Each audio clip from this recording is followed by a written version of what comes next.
தொடர்ந்து காலை விரைவுச் செய்திகளை பார்க்கலாம். நீலகிரி மாவட்டம் கூடலூர் மற்றும் சுற்றுவட்டார பகுதிகளில் பனிமூட்டத்துடன் மிதமான மழை தொடர்ந்து பெய்தது.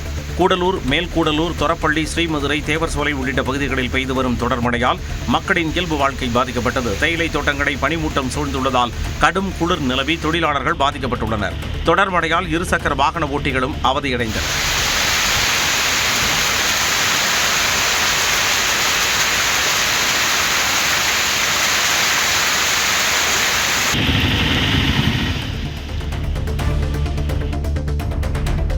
தொழிலாளர்களின் புகார்கள் மற்றும் நியாயமான கோரிக்கைகள் மீது உடனடியாக விசாரணை நடத்தி சட்ட நடவடிக்கை எடுக்கப்படுவதாக தொழிலாளர் நலத்துறை அமைச்சர் முகமது பர்வேஸ் தெரிவித்துள்ளார். சென்னை தலைமைச் செயலகத்தில் செய்தியாளர்களை சந்தித்த அவர், அமோனியா வாயு கசிவு சம்பவத்தை தொடர்ந்து பாதுகாப்பு விதிகளை மீறிய 28 தொழிற்சாலைகளுக்கு நோட்டீஸ் வழங்கப்பட்டதாக கூறினார். குழந்தை தொழிலாளர்கள் நம்ம யாரும் என்கரேஜோ அலோவோ பண்றது இல்ல சார். முற்றிலும் தவிர்க்கப்படணுங்கிறதா நம்மளோட இது. ஏதாவது கண்ணுக்கு தெரியாம மறைவா ஃபேக்டரிஸ்ல ஏதாவது இருந்தா கூட அதையுமே மானிட்டரிங் பண்றதுக்கு அதுக்கு ஒரு ஸ்குவாட் டீம் போட்டு பண்ணிட்டு இருக்கோம் சார். அதிமுகவுடனான கூட்டணி சட்டமன்ற தேர்தலோடு முறிந்துவிட்டதாக புரட்சி பாரதம் கட்சியின் தலைவர் பூவை ஜெகன்மூர்த்தி அறிவித்துள்ளார். சென்னை தியாகராய நகரில் ஆதிதிராவிடர் மற்றும் பழங்குடியினருக்கான நிழல் நிதிநிலை அறிக்கையை வெளியிட்டு பேசியவர், அதிமுகவுடனான கூட்டணி தேர்தலுடன் முடிந்துவிட்டதாகவும் தற்போது எந்த கூட்டணியிலும் இல்லை என்றும் தெரிவித்தார். நாங்கள் தேர்தலோடு அதுக்கப்புறம் கூட்டணி நின்றது இல்லையே. தேர்தலுக்கு அப்புறம் கூட்டணி பற்றி நாங்கள் இன்னும் பேசவே இல்லை. கூட்டணியும் இல்லையே. தேர்தல் முடிஞ்ச பிறகு எங்களுக்கான சம்மந்தம் இல்லை. நாங்கள் கூட்டணி நின்று நாங்கள் இது வரைக்கும் சொல்லலையே. தேர்தல் முடிஞ்சதும் கூட்டணி முடிஞ்சது, அவ்வளோதான். மதுரை மாவட்டம் முழுவதுமாக விநியோகிக்கப்படக்கூடிய ஆவின் நீல நிற பால் பாக்கெட்டுகளில் பிளாஸ்டிக் நெடி வீசுவதாக வாடிக்கையாளர்கள் புகார் தெரிவித்துள்ளனர். மதுரை மாவட்டம் முழுவதுமாக ஆவின் டெப்போக்களில் விற்பனை செய்யக்கூடிய நீல நிற பால் பாக்கெட்டுகளில் பிளாஸ்டிக் மற்றும் குளோரின் போன்ற நெடி வீசுவதாக கூறி மாடக்குளம் உள்ளிட்ட பல்வேறு பகுதிகளிலிருந்து பொதுமக்கள் உணவு பாதுகாப்புத்துறைக்கு புகார் தெரிவித்துள்ளனர். இதுகுறித்து விளக்கம் அளித்திருக்கூடிய ஆவின் நிர்வாகம், பிளாஸ்டிக் பேப்பர் ரோலில் ஏற்பட்ட குறைபாடுகளால் நீல நிற பாக்கெட்டுகள் நெடி வீசியதாகவும் தற்போது புதிய பால் பாக்கெட்டுகள் மாற்றப்பட்டிருப்பதாகவும் கூறியுள்ளது. தேனி மாவட்டம் ஆண்டிப்பட்டி வைகை அணை சாலையோரத்தில் 10 ஆண்டுகளுக்கு மேலாக இருந்த ஆக்கிரமிப்புகளை நெடுஞ்சாலைத்துறையினர் ஜேசிபி இயந்திரங்கள் மூலம் அகற்றினர். சாலையோர ஆக்கிரமிப்புகளால் போக்குவரத்து நெரிசல் ஏற்பட்டு வந்த நிலையில் பொதுமக்களின் தொடர் கோரிக்கையை தொடர்ந்து நடவடிக்கை எடுக்கப்பட்டது. முன்னறிவிப்பின்றி அகற்றுவதாக கூறி சில ஆக்கிரமிப்பாளர்கள் அதிகாரிகளுடன் வாக்குவாதத்தில் ஈடுபட்டனர். போலீஸ் பாதுகாப்புடன் ஆக்கிரமிப்புகள் தொடர்ந்து அகற்றப்பட்டன.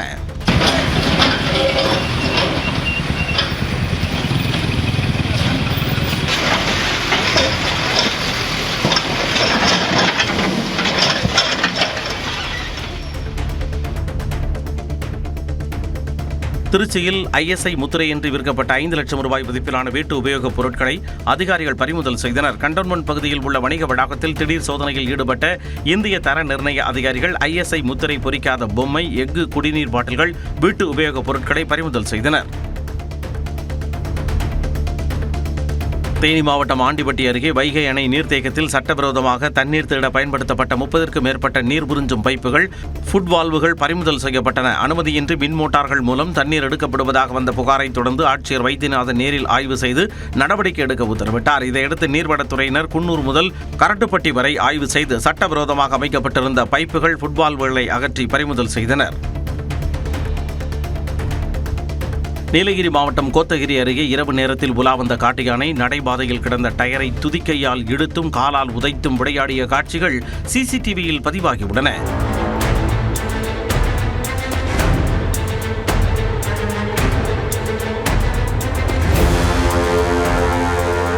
பர்ன்சைடு எஸ்டேட் பகுதியில் கடந்த 26ஆம் தேதி யானையின் நடமாட்டம் பதிவாகியுள்ள நிலையில் இரும்பு வேலியையும் மின்விளக்கு கம்பத்தையும் துதிக்கையால் தள்ள முயன்றதும் பதிவாகியுள்ளது. அரியலூர் மாவட்டம் ஆண்டிமடம் அருகே உள்ள இடையக்குறிச்சி முதுகுளம் சாலையில் மீண்டும் டாஸ்மாக் மதுபான கடை அமைக்க எதிர்ப்பு தெரிவித்து பொதுமக்கள் சாலை மறியல் போராட்டத்தில் ஈடுபட்டனர். ஏற்கனவே இந்த பகுதியில் இயங்கி வந்த மதுபான கடை மக்கள் போராட்டத்தின் விளைவாக மூடப்பட்டது. இந்நிலையில் மீண்டும் அதே பகுதியில் மதுபான கடை திறக்கப்பட உள்ளதாக தகவல் வெளியானதை அடுத்து பொதுமக்கள் பெருந்திரளாக ஒன்று கூடி ஆர்ப்பாட்டம் மற்றும் சாலை மறியல் போராட்டத்தில் ஈடுபட்டனர். புதுச்சேரி முதலமைச்சர் ரங்கசாமியின் 77வது பிறந்தநாளை முன்னிட்டு என்ஆர் காங்கிரஸ் கட்சியினர் விதவிதமான பேனர்களை வைத்துள்ளனர். முருகக்கடவுள், புஷ்பா, பொன்னியின் செல்வன், முதலமைச்சர் விஜய், நடிகர் அஜித் என பல கெட்டப்களில் ரங்கசாமி இருப்பது போல புதுச்சேரி முழுவதுமாக பேனர்கள் வைக்கப்பட்டுள்ளன. 4ஆம் தேதி அவருடைய பிறந்த நாள் கொண்டாடப்பட உள்ளது. திண்டுக்கல் மாவட்டம் குஜிலியம்பாறை அருகே அரசு விதிகளை மீறி செயல்படக்கூடிய தனியார் கல்குவாரியை மூட வலியுறுத்தி மாவட்ட ஆட்சியர் அலுவலகத்தில் நடைபெற்ற குறை தீர்க்கும் நாள் கூட்டத்தை விவசாயிகள் புறக்கணித்தனர். ஒவ்வொரு விவசாயிகளும் பாருங்க, அங்க விவசாயம் பண்ண முடியல. தேனீக்கள் மகர்ந்து சேர்க்க பண்ண முடியல. மாசு கட்டுப்பாடு பயங்கர, கோலங்கள்லாம் ஆக்கிரமிக்கிறாங்க. இன்னொன்னு பாருங்க, கனரகத்தை வாங்குறத வச்சு அதிகமா திருடுறாங்க. ஆனா திருடுறவங்களுக்கு போலீஸ் பாதுகாப்பு. நாமக்கல் மாவட்டம் ராசிபுரம் அருகே அங்கன்வாடி மையத்தின் சுற்றுச்சுவர் இடிந்துவிடும் நிலையில் இருப்பதால் குழந்தைகளை அனுப்ப பெற்றோர்கள் அச்சம் தெரிவித்துள்ளனர். 20க்கும் மேற்பட்ட குழந்தைகள் பயிலும் மையத்தின் சுற்றுச்சுவர் அருகே உள்ள வேப்ப மரத்தின் வேர்களால் கடந்த 4 மாதங்களாக சுவரில் விரிசல் ஏற்பட்டுள்ளது. குழந்தைகளின் பாதுகாப்பை கருத்தில் கொண்டு விபத்து ஏற்படும் முன் சுற்றுச்சுவரை சீரமைக்க வேண்டும் என பெற்றோர்கள் கோரிக்கை விடுத்துள்ளனர்.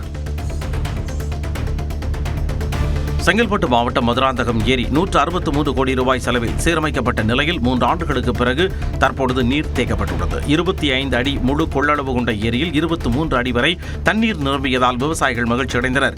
சித்திரை சாகுபடி தொடங்கியுள்ள நிலையில் தொடர் மழையின்றி ஏரி நீர்மட்டம் வேகமாக குறைந்து வருவதால் விவசாயிகள் கவலையடைந்துள்ளனர். விவசாயம் பாதிக்காத வகையில் நீர் கணக்கீடு செய்து வழங்கப்படுவதாக நீர்வளத்துறை அதிகாரிகள் தெரிவித்துள்ளனர்.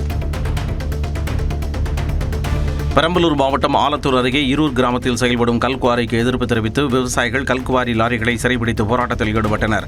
விதிகளை மீறி வெடிகள் வெடிப்பதால் வீடுகள் சேதமடைவதாகவும் காற்று மாசு, நிலத்தடி நீர்மட்ட பாதிப்பு ஏற்படுவதாகவும் விவசாயிகள் குற்றம் சாட்டினர். பலமுறை புகார் அளித்தும் நடவடிக்கை எடுக்கவில்லை என கூறி லாரிகளை சிறைபிடித்தனர். தகவல் அறிந்து வந்த போலீசார் மற்றும் கனிம வளத்துறை அதிகாரிகள் உரிய நடவடிக்கை எடுப்பதாகவும் அமைதி பேச்சுவார்த்தை மூலம் தீர்வு காணப்படும் எனவும் உறுதியளித்ததைத் தொடர்ந்து போராட்டம் கைவிடப்பட்டது. திருச்சி ஸ்ரீரங்கம் அம்மா மண்டபம் படித்துறையில் காவிரி ஆற்றில் கழிவுகள் குவிந்து கிடப்பதால் சுகாதார சீர்கேடு ஏற்படும் நிலை உருவாகியுள்ளது. தர்ப்பணம் மற்றும் திதி வழங்க வரும் சிலர் பழைய ஆடைகள், பூஜை பொருட்களை ஆற்றில் வீசுவதால் கழிவுகள் தேங்குவதாக கூறப்படுகிறது. கடந்த சில நாட்களுக்கு முன்பு துப்புரவு பணிகள் நடைபெற்ற போதும் பணிகள் முழுமையாக நிறைவடையவில்லை. வரும் ஆகஸ்ட் 3ஆம் தேதி ஆடிப்பெருக்கு, ஆகஸ்ட் 12ஆம் தேதி ஆடி அமாவாசை விழா நடைபெறவுள்ள நிலையில் கழிவுகளை முழுமையாக அகற்ற வேண்டும் என கோரிக்கை எழுந்துள்ளது. ஸ்ரீவில்லிபுத்தூர் மாரியம்மன் கோயிலில் ஆடி மாத திருவிழா விமர்சையாக நடைபெற்றது. விருதுநகர் மாவட்டம் ஸ்ரீவில்லிபுத்தூரில் ஆடி மாத முடைக்கட்டு திருவிழா வெகு விமர்சையாக நடைபெற்றது. ஒரு வாரமாக விரதமிருந்து முடைப்பாரி வளர்த்து வந்த 5000த்திற்கும் மேற்பட்ட பெண்கள் இறுதி நாளான நேற்று முடைப்பாரி ஏந்தி ஊர்வலமாக சென்று அம்மனுக்கு நேர்த்திக்கடன் செலுத்தினர். மூங்கில் காளியம்மன் மற்றும் மாரியம்மன் கோவிலில் இருந்து தொடங்கிய ஊர்வலம் காமராஜர் சிலை வழியாக பட்டத்தரசியம்மன் கோவிலை சென்றடைந்தது. மேளதாளங்கள் முழங்க நடைபெற்ற விழாவில் ஏராளமானோர் பங்கேற்றனர்.